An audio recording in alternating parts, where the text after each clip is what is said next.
بسم اللہ الرحمن الرحیم ایاک نعبد و ایاک نستعین. جناب چیف منسٹر صاحب, governor Pakhtunkhwa Shah Farman, ambassador Nong Rong Pervez Khattak, ministers, خواتین و حضرات, آج پختونخوا کے لیے تو خاص طور پہ, لیکن پاکستان کے لیے ایک بڑا خوشائند دن ہے. اور میں اس کی وجہ آپ کو یہ بتاتا ہوں کہ اس کے دو پہلو ہیں. ایک تو یہ special economic zone industrial park بن رہی ہے, اور فیوچر پاکستان کا انڈسٹریلائزیشن میں ہے. یعنی اگر ایک قوم کی دولت میں اضافہ ہونا ہے, ویلتھ کریشن ہونی ہے, تو وہ انڈسٹریلائزیشن کے بغیر نہیں ہو سکتی. اور دوسری اس کی خوشی کی بات یہ ہے کہ ہماری یہ جو رشیا کا اکنامک زون ہے, اس کی کولیبریشن یہ سی پیک کے اندر آتا ہے, یعنی جو چائنا پاکستان اکنامک کوریڈور کا حصہ ہے. یہ بھی بڑی خوشائند چیز پاکستان کے لیے اس لیے ہے کہ آج اگر دنیا میں جو سب سے تیزی سے ملک ترقی کر رہا ہے وہ چائنا ہے, اور اس کی جو ترقی ہے اس سے ہم سب سے زیادہ سیکھ سکتے ہیں. جو مغرب کے ملکوں کی انڈسٹریلائزیشن ہے وہ پرانی ہے, اور وہ اس سے ہم ریلیٹ نہیں کر سکتے. یعنی اس کی جو انڈسٹریلائزیشن ہے اس سے پاکستان اتنا نہیں سیکھ سکتا. لیکن چائنا کی سب سے ریسنٹ, سب سے یعنی جو انڈسٹریلائزیشن ہے وہ پچھلے 30-40 سال میں چائنا انڈسٹریلائز ہوا ہے, اور جس تیزی سے ہوا ہے اس سے ہم بہت کچھ سیکھ سکتے ہیں. میں رشیا کے اکنامک زون کے لیے ایک چیف منسٹر صاحب آپ کو پہلے ایک وارننگ دے دوں. یہ جو مجھے آپ دکھا رہے تھے کہ اس میں بڑا انٹرسٹ ہے لوگوں کی, اس کو کالونائز کرنے کا, زمینیں خریدنے کا. یہ ان کی زمینوں کو بالکل بیچے نہ. یہ تو بڑا اچھا ہو گیا کہ ہمارا سینچری سٹیل آ چکا ہے, چائنیز کی فرم, وہ تو آ گئی. لیکن ان کو لیز پہ رکھیں, اور لیز پہ کم پیسے پہ لیز کریں, کیونکہ جو بیچیں گے, خطرہ یہ ہے کہ جب آپ ان کو زمینیں بیچیں گے یہ پھر ریل اسٹیٹ بن جاتی ہے. ہماری جو کئی انڈسٹریل زونز ہیں وہ ریل اسٹیٹ اسپیکولیشن میں چلی جاتی ہیں. قیمتیں اتنی بڑھ جاتی ہیں وہاں کہ وہ جو انڈسٹری ہے وہ وہاں آتی نہیں ہے. کیونکہ انڈسٹری اگر پہلے اتنی مہنگی زمین خریدے گی, پھر اس کے اوپر انڈسٹری لگائے گی, تو اس کے پاس نفع تو نہیں بچنے لگا زیادہ. اس لیے وہ انڈسٹریلائزیشن کو کے سامنے بہت بڑی رکاوٹ ہے کہ یہ جب اسپیکولیشن میں زمینیں بکنی شروع ہو جاتی ہیں. لہٰذا ان کو لیز پہ دیں, کیونکہ میں یہ چاہتا ہوں کہ صحیح معنی میں جو لوگ انڈسٹری لگانا چاہتے ہیں وہ یہاں آئیں, بجائے اس کے کہ لوگ پراپرٹی کا وہ جو سارا پاکستان میں اسپیکولیشن میں کام شروع ہو جاتا ہے, یعنی پراپرٹی کی قیمتیں بڑھتی جاتی ہیں صرف اسپیکولیشن پہ. دوسری چیز جو پاکستان کو سب سے زیادہ ضرورت ہے, ایکسپورٹ کے لیے انڈسٹری لگے. ہمارا مسئلہ کیا رہا ہے آج تک, جب سے پچھلے 50 سال سے, اس سے پہلے پاکستان بڑی تیزی سے انڈسٹریلائز ہو رہا تھا. ہمارا مسئلہ یہ رہا کہ ہم نے ایکسپورٹس کے اوپر توجہ نہیں دی. اب جب تک آپ دوسری دنیا کو چیزیں زیادہ بیچیں گی نہیں, آپ کی دولت کیسے بڑھے گی؟ تو اگر آپ کی ایکسپورٹس نہیں بڑھتی تو ملک کی دولت تو نہیں بڑھنے لگی. اور صرف ہم اگر اپنی اناج بیچیں, گندم بیچیں, چینی بیچیں یا چاول بیچیں, اس سے تو پاکستان امیر نہیں ہونے لگا. ہماری جو اوسط آمدنی ہے اس سے تو اوپر نہیں جائے گی. تو چائنا سے جو ہم سیکھ سکتے ہیں, انہوں نے جو انڈسٹریلائز کیا, انہوں نے جو انڈسٹریلائزیشن تھی, انہوں نے خاص توجہ اپنی ایکسپورٹس پہ دی. ان کی جو اسپیشل زونز بنی انڈسٹری کی, وہ اس میں صرف شروع میں ایکسپورٹ کے لیے انہوں نے دنیا سے انڈسٹریز کو کہا کہ آ کے یہاں سے ایکسپورٹ کرو, اور ادھر سے ان کی ڈیولپمنٹ شروع ہوئی. ہم نے کبھی بھی ایکسپورٹس کے اوپر توجہ نہیں دی. تو یہ جو رشا کئی کی جو انڈسٹریل اسٹیٹ کی جو اسپیشل اکنامک زون بن رہی ہے اور وہ بھی سی پیک کے نیچے، یہ ہمارے لیے ایک بہت بڑی اپرچونٹی ہے کہ جو آپ کی یہاں اتھارٹی بنے گی اس کے لیے بڑا ضروری ہے کہ پریفرنس دیں، اگر زیادہ لوگ آنا چاہیں ایکسپورٹ کی انڈسٹری کو پریفرنس دیں. اور دوسری چیز کہ ون ونڈو آپریشن، کیونکہ آپ نے اب اتھارٹی بنائی ہے، اس کا مقصد ہی یہ ہے کہ جب ایک انویسٹر آتا ہے اس کے لیے آسانیاں پیدا کریں. جتنا انویسٹر کے لیے آسانیاں پیدا کریں گے اتنے زیادہ انویسٹر آئیں گے. ہمارے اب تک بدقسمتی سے ہم انویسٹر فرینڈلی کنٹری نہیں رہے.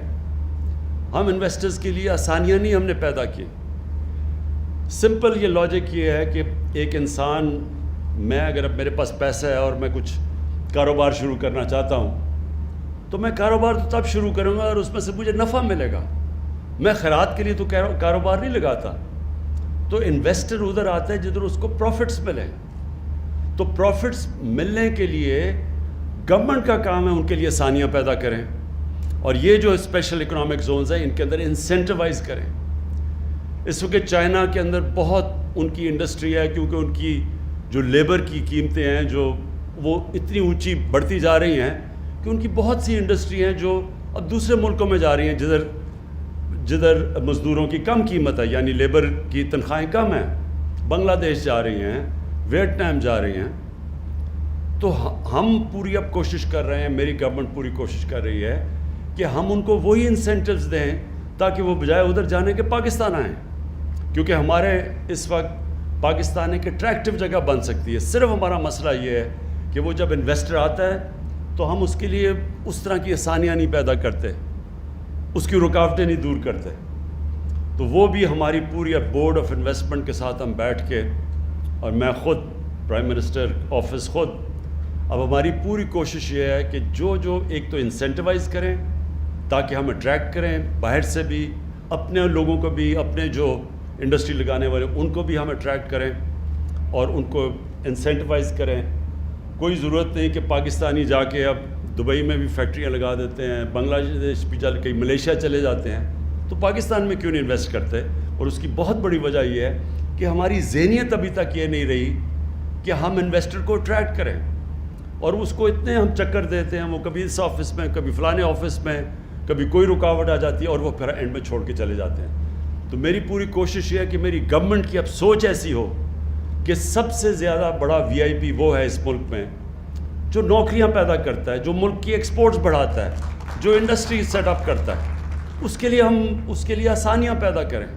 اور آپ دیکھیں گے کہ جتنا اللہ نے ہمارے ملک میں نعمتیں بخشی ہیں، جو پوٹینشیل ہے، یہ لوگوں کو اندازہ نہیں ہے اب اس وقت. اب یہ دیکھیں کہ ہمارے جو حالات تھے آج سے 2.5 سال پہلے، پاکستان بینکرپٹ تھا. ہمارے پاس فورن ایکسچینج ریزروز میں اتنا پیسہ نہیں تھا کہ جو ہم نے قرضوں کی قسطیں دینی تھیں، جو ہم نے باہر کی لائبلٹیز تھیں، پیمنٹس کے لیے ہمارے پاس پیسہ نہیں تھا.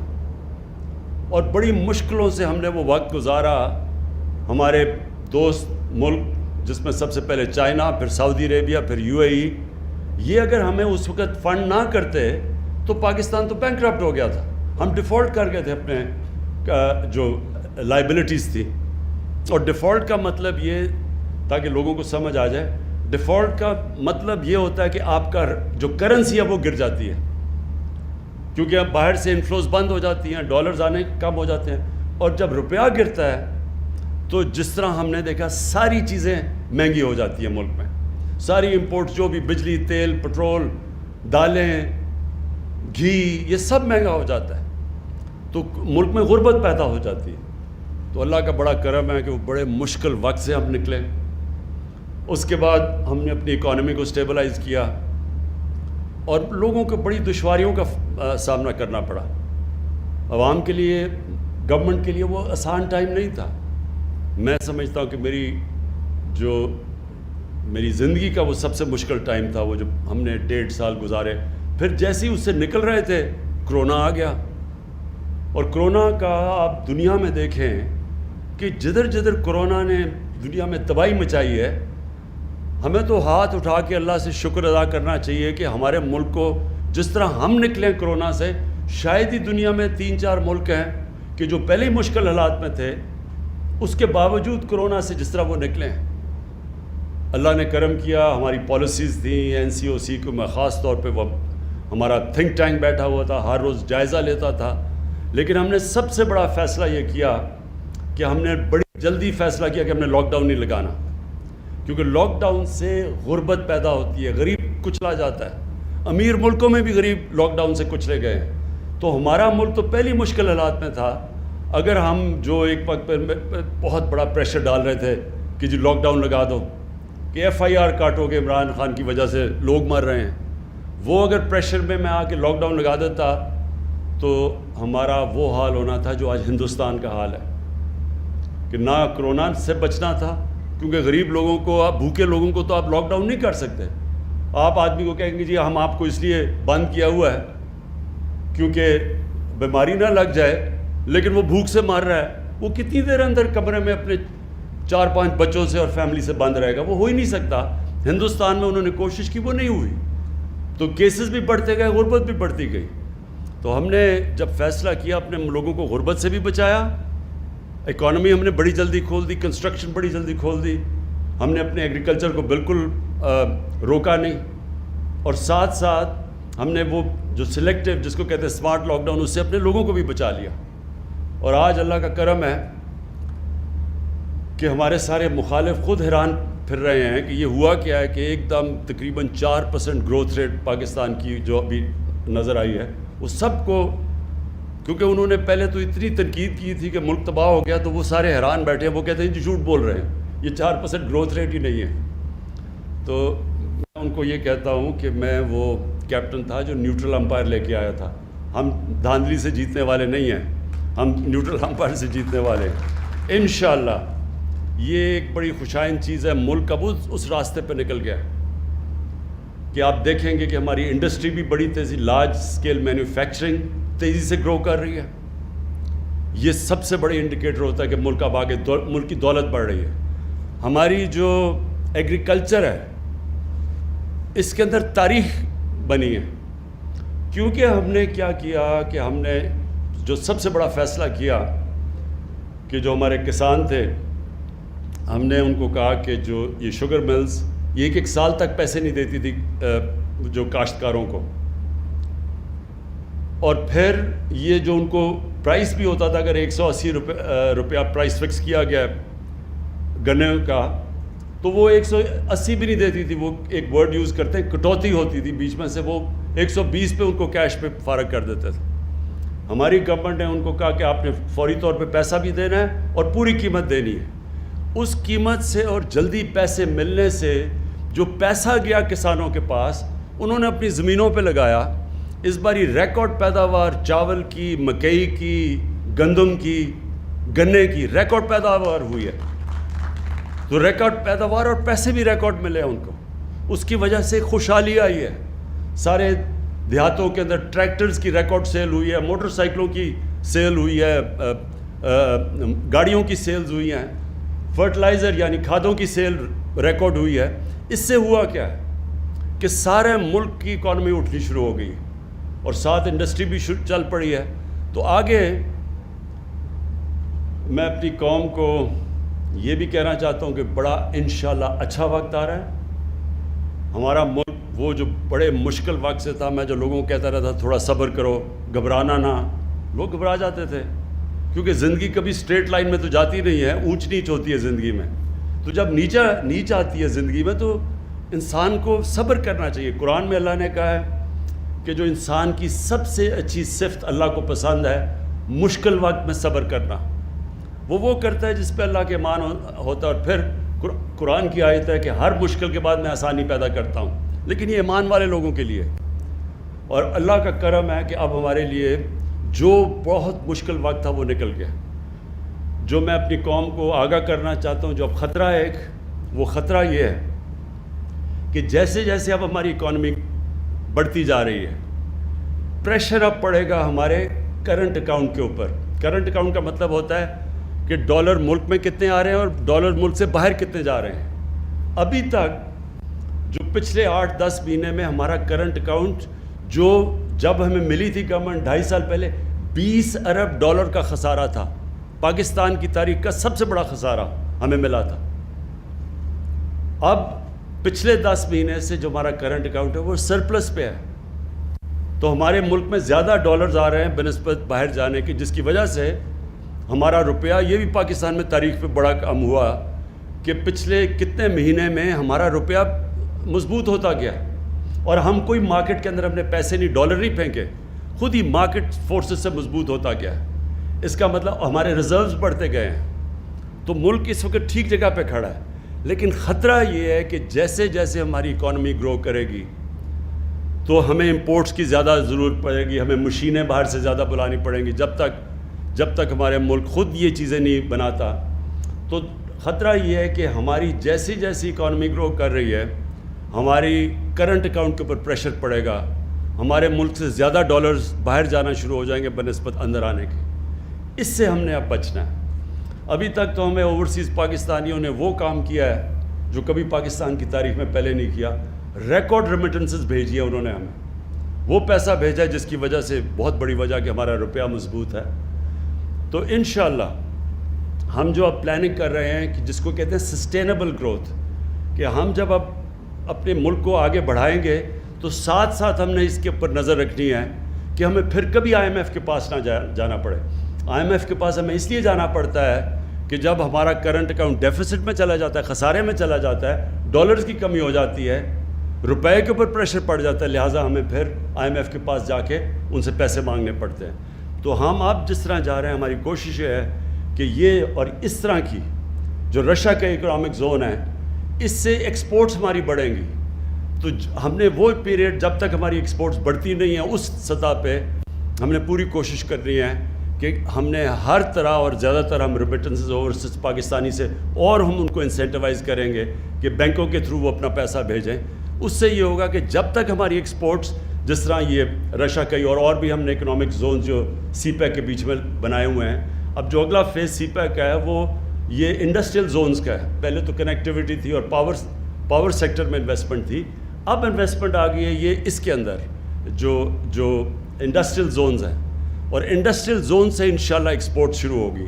اور ایکسپورٹ سے پھر ہم بچ جائیں گے کہ جو ہر تھوڑی دیر کے بعد جب ہم اوپر جانے لگتے ہیں ہمارا کرنٹ اکاؤنٹ خسارے میں چلا جاتا ہے, پھر بریک لگ جاتی ہے, پھر ہمیں پیسے مانگنے پڑتے ہیں. تو انشاءاللہ ان انڈسٹریل زون سے ہم اتنی زیادہ ایکسپورٹ کریں گے کہ ہمیں پھر اس ٹریپ پہ نہ پھنسنا پڑے. آخر میں پھر سے محمود خان آپ کو اور آپ کی ٹیم کو سب کو میں خراج تحسین پیش کرتا ہوں, کیونکہ آپ نے بڑی تیز کام کیا اس پہ یہاں پہنچنے کے لیے. اور مجھے پورا اس چیز کا علم ہے کہ ہمارے ملک میں ابھی عادت نہیں ہے کہ ہم انڈسٹری کو سپورٹ کریں اور کیسے ہم اس کو انسینٹیوائز کریں. تو ابھی بھی ہم رکاوٹیں ڈال دیتے ہیں. تو جو بھی آپ کو رکاوٹیں آئیں گی اس میں آپ نے پلیز مجھے آگاہ کرنا ہے, اور میں آپ کو یقین دلاتا ہوں کہ ہم اب پوری فیڈرل گورنمنٹ کا مقصد ہی یہ ہے کہ ہم اپنے ملک پہ انڈسٹری پروموٹ کریں. اور یہ جو بھی آپ کو مسئلے آئیں گے ہمارے سے اس میں رشیا کے میں جدھر بھی آپ پھنسیں گے آپ ہمیں بتائیں گے, اور انشاءاللہ آپ کی ساری ہم رکاوٹیں دور کریں گے. بہت بہت شکریہ.